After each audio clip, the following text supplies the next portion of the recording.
इस वक्त ईरान में जंग की क्या सूरत हाल है और सीज़ फायर के क्या इम्कानात हैं, इस पर बात करने के लिए तेहरान से हमें सीनियर सहाफ़ी जॉन हुसैन ज्वाइन कर रहे हैं। बहुत शुक्रिया जॉन, प्रोग्राम में अपना कीमती वक्त देने के लिए। जॉन, सबसे पहले तो ये बताइएगा कि हमने तो यही अखबार में या ओवरऑल देखा था कि ट्रंप साहब ने कहा था कि अगले 5 दिन तक एनर्जी प्लांट्स के ऊपर कोई हमला नहीं होगा, लेकिन अभी इतलात ये आ रही हैं कि ईरान में इजराइल ने जो एनर्जी प्लांट्स थे उनके ऊपर हमला किया है। आप बताइए क्या हो रहा है? जी, thank you Suzanne for having me. Energy plants पर डायरेक्टली हमला नहीं किया।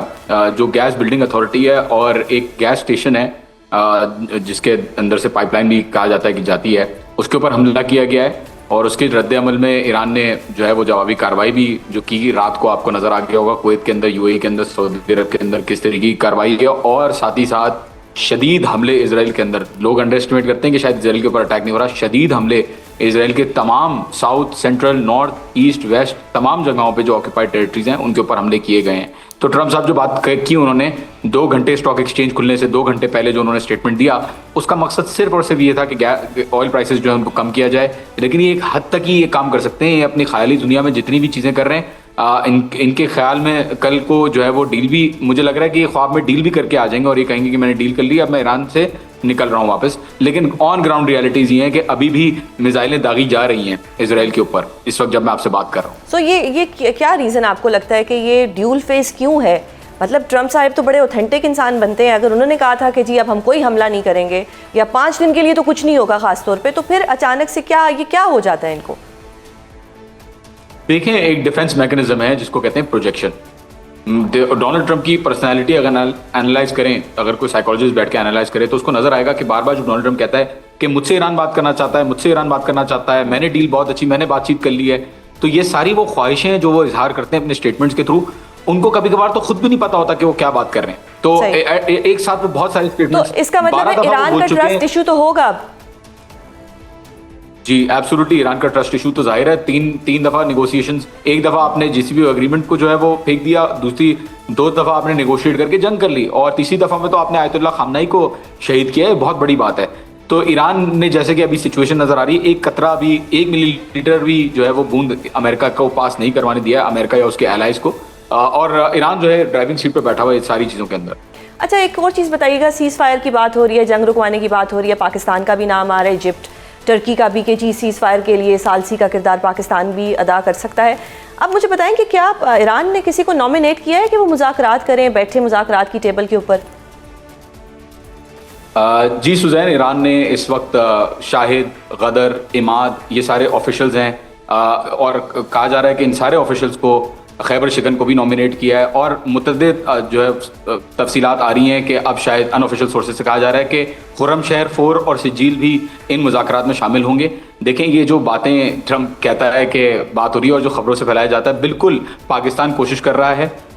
सालिसी नहीं कहूँगा मैं, क्योंकि सालिसी में दोनों पार्टीज को अग्री होना पड़ता है। सहूलतकारी पाकिस्तान करने की कोशिश कर रहा है। डार साहब से भी बात हुई है, फॉरेन मिनिस्टर की, अजरबैजान से भी बात हुई है, तुर्की से भी बात हुई है, ओमान से भी बात हुई है, रशिया से भी बात हुई है, इजिप्ट से भी बात हुई है और बिल्कुल कोशिश कर रहे हैं ममालिक कि किसी तरीके से जो है वो ईरान को अमेरिका के साथ टेबल पे लाया जाए।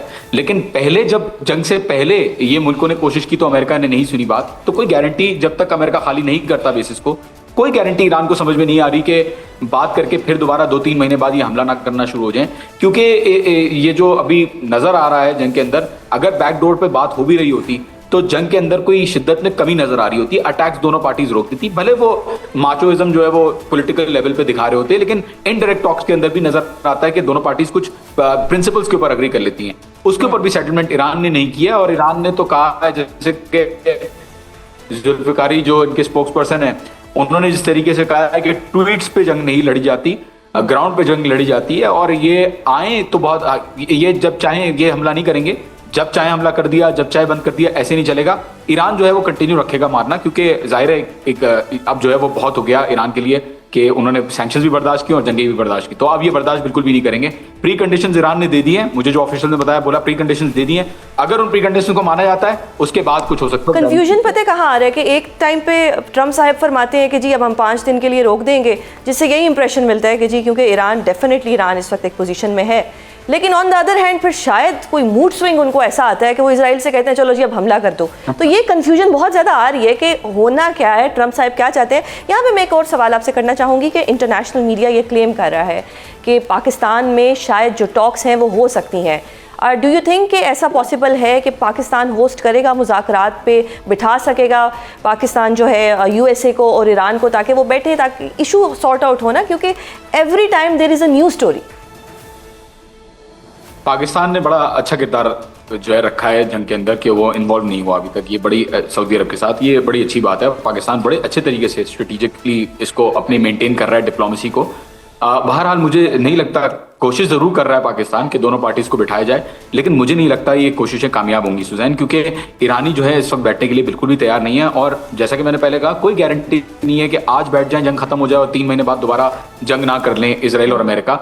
तो जब तक ये बेसिस खाली नहीं होंगे तब तक आई डोंट थिंक ईरान बैठेगा। अगर बहरहाल ये चीजें हो जाती हैं तो पाकिस्तान के थ्रू, वो भी डायरेक्टली नहीं, इनडायरेक्टली पाकिस्तान के थ्रू अगर कोई चीज़ होगी तो वो कन्वे शायद की जाए, या दूसरे मुल्कों की तरफ से, टर्की की तरफ से, ओमान की तरफ से कन्वे की जाए। लेकिन कोई भी चांस नहीं है, मुझे नहीं लगता। स्टेटमेंट्स भी आ गए हैं और अनऑफिशियली भी बोल दिया है कि कोई भी चांस नहीं है कि अमेरिका के साथ किसी भी तरीके के मुज़ाकरात होंगे until unless these preconditions are met. अच्छा, ये जो अब नए हर्मुज़ को बंद रखा है, जो इसकी स्ट्रेटजी है, ये कहा जा रहा है कि बड़ी कामयाब रही है और ईरान जो है इस स्ट्रेटजी पे अभी तक कायम है। डू यू थिंक कि ये स्ट्रेटजी आगे भी ऐसे ही चलती रहेगी? देखिए, आपने हर्मुज़ को ईरान ने बंद नहीं किया है, कंट्रोल किया हुआ है वेरी स्मार्टली। ईरान की तेल की एक्सपोर्ट्स हिस्ट्री में जितनी, जंग से पहले 1970s में जितना, उसके बाद भी जितना भी तेल बेचा, उससे ज़्यादा तेल अभी ईरान बेच रहा है डेली बेसिस पर। अगर कैलकुलेट करें तो उससे ज़्यादा तेल ईरान बेच रहा है इस वक्त। और स्ट्रेट ऑफ हर्मुज़ पे जहाँ तक कंट्रोल रखने की बात करें तो ईरान के पास ना सिर्फ मिसाइल्स और ड्रोन्स हैं, बल्कि मिसाइल्स और ड्रोन्स को हम लोग हटा देते हैं चलें। ईरान के पास फास्ट अटैक बोट्स हैं और कामिकाजी बोट्स हैं, वो जो सेंड कर सकते हैं टैंकर्स के ऊपर हिट करने के लिए, और वो डिस्ट्रॉय कर देते हैं टैंकर्स को। और हर टैंकर के साथ 2-2 डिस्ट्रॉयर तो अमेरिका नहीं भेज सकता। उन्होंने पहले भी मना कर दिया कि हमारी नेवी सपोर्ट नहीं कर सकती टैंकर्स को, पहली बात। दूसरी बात ये कि अगर लेट्स सपोज शिप्स खत्म करते हैं, सारी नेवी खत्म करते हैं, तो ईरान के पास जो मिनी सबमरीन्स हैं, मिनी सबमरीन्स इतनी मैन्यूवरेबल हैं कि स्ट्रेट ऑफ हॉर्मुज़ के अंदर वो बहुत अच्छी तरीके से, क्योंकि उनका अकूस्टिक सिग्नल भी कम है, वो बनी ही स्ट्रेट ऑफ हॉर्मुज़ के शैलो वाटर्स के लिए है। तो अमेरिका की जो न्यूक्लियर सबमरीन जो बड़े साइज की होती हैं वो यहाँ पे मनूवर नहीं कर पाती, और अकूस्टिक सिग्नल भी उनका ज्यादा होता है, तो वो डिटेक्ट हो जाती हैं। तो इसका एडवांटेज ईरान के पास है सबमरीन्स का।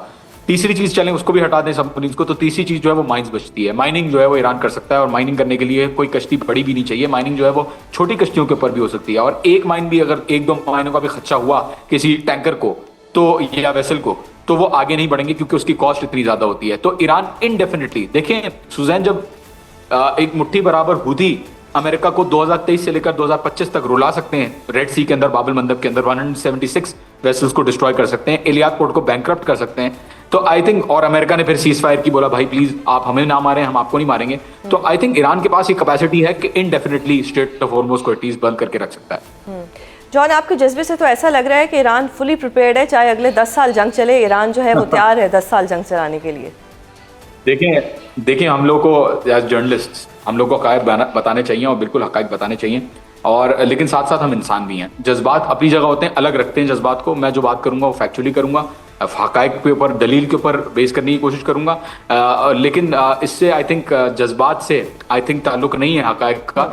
एक इंसान जज्बाती होते हुए भी सही बात कर सकता है, एक इंसान हो सकता है सीधा मुंह रख के, फैक्चुअल फेस बना के, न्यूट्रल और बैलेंस बात करने के बावजूद, जैसे CNN और BBC करते हैं, वो आपको गलत खबर जो है वो अंडर द मैसेज, जो डायरेक्ट मैसेज होता है उसके बीच में फाइन लाइंस के अंदर आपको गलत खबर दे सकते हैं।